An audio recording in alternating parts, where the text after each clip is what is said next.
So this is the chapter 24 homework. These are solutions to that. Problem 5 was asking at this point P, what was the magnetic field strength? Or it said the magnetic field strength was 0, and what current should be going through here to make it 0? Well, that's interesting. Um, it's twice as far from the bottom wire as the top wire. This is the formula for finding magnetic field around a wire. And so if I have twice the distance, I should have twice the current. That would keep the same proportion. So that should be 20 amps. For P13, this is the formula for magnetic field around a solenoid, and I'll definitely need to be talking about a solenoid and doing some demonstrations with those. So basically in each loop you get a certain amount of voltage. So when you have a lot of loops of wire in a small length, you really get an amplified magnetic field. And so it said 1,000 turns, 2 meters long. The radius is 0.30 meters. That actually doesn't matter until something gets like super, super huge. And then the magnetic field of 1 Tesla is what was given. So the question is how much current would need to go through in order for that to happen. So that constant is 4 pi times 10 to the negative 7th.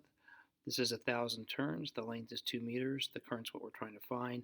And we need 1 Tesla. So rearranging that, we get 1,590 amps. For problem 25, which I think I went over in class, you definitely need to recognize that the magnetic force is equal to a centripetal force. So rearranging those two formulas, we get this. And now the mass of an electron, speed of the electron, mass of the proton, speed of the proton are different from each other, but they each have the same charge and they're each going through the same magnetic field. So very different radii for those two charges. For 33, I need to think about the fact that if there's a wire that's levitating here in this field, then that would mean that the magnetic force up would be the same as the gravitational force down.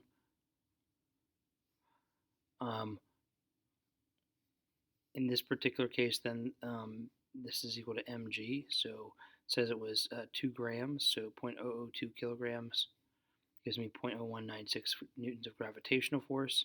The magnetic force needs to be that amount up, and that's going to equal the Fabile, which is force on a wire is equal to its current multiplied by the length that's going through a set magnetic field.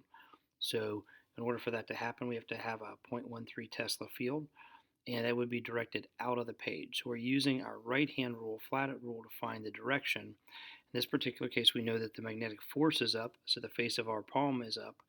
The current is going to the left, so our thumb is pointing to the left, and therefore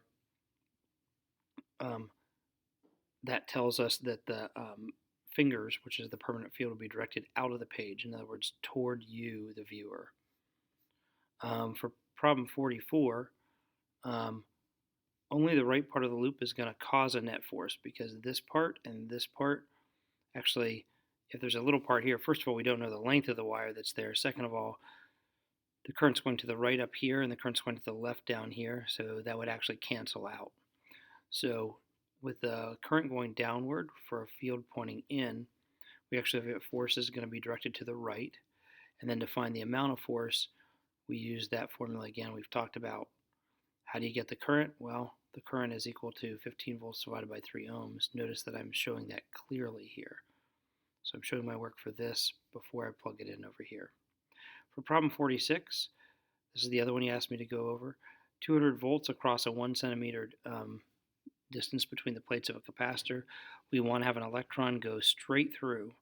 Normally an electron would zoom to the top. It would accelerate to the top in a parabolic path, much like a projectile would accelerate to the surface of the Earth in a parabolic path.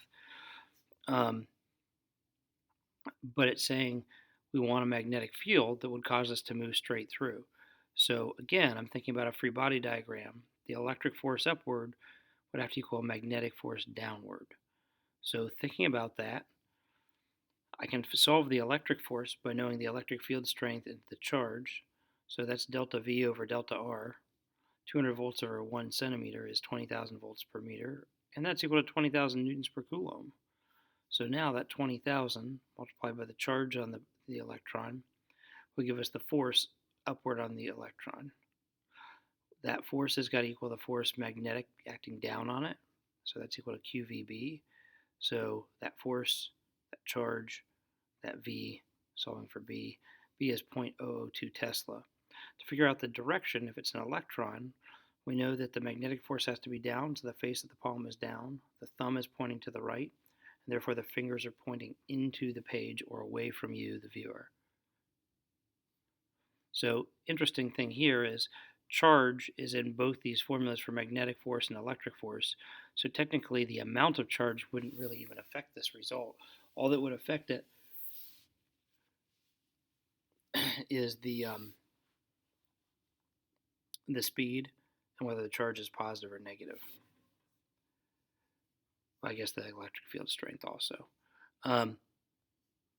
Okay, for problem 47, we've got a wire carrying current upward. It's going through a magnetic field that's coming out of the page toward you.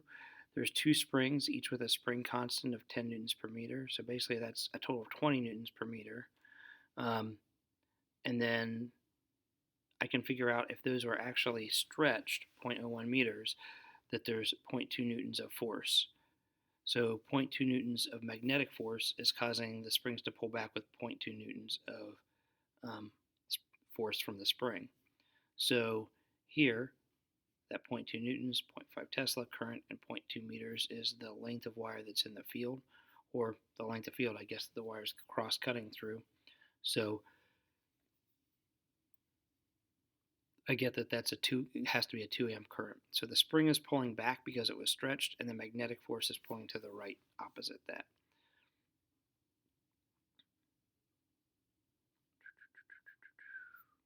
Problem 57 is quite simple. It's from a solenoid again.